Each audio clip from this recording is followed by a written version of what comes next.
ఏ scroll చేయకు, wait చేయి, ఒక విషయం చెప్తా. ఆమె wedding photographer. Candid video take చేస్తూ ఉంటాను అండ్ రెగ్యులర్ ఫొటోస్ కూడా వెరీ రేర్గా టేక్ చేస్తుంటాను.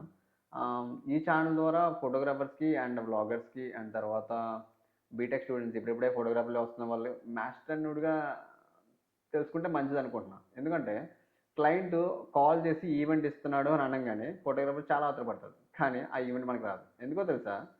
క్లయింట్ మనకు కాల్ చేసిన తర్వాత కానీ లేదా మనకు కాల్ చేయక ముందు కానీ ఇదే ఈవెంట్ కోసం కాల్స్ మాట్లాడుతూ ఉంటాడు. సో కాల్స్ ఎవరు బడ్జెట్ తక్కువ చెప్తారో అండ్ ఎవరైతే తక్కువ అమౌంట్ డిమాండ్ చేస్తారో వాళ్ళకే ఈవెంట్ ఇస్తాడు. ఈ క్లయింట్కి మెయిన్గా అవుట్పుట్ ఏమి ఇస్తున్నాం, ఎంత క్వాలిటీ ఇస్తున్నాం అని మాత్రం అక్కర్లా, బడ్జెట్లో ఎంత తక్కువగా వస్తుంది అనేది మాత్రమే చూస్తాడు. ఇలాంటి క్లయింట్స్ని నేను చాలామందిని చూసా. మీరు ఎంతమందిని చూసారో కామెంట్ సెక్షన్లో చెప్పండి.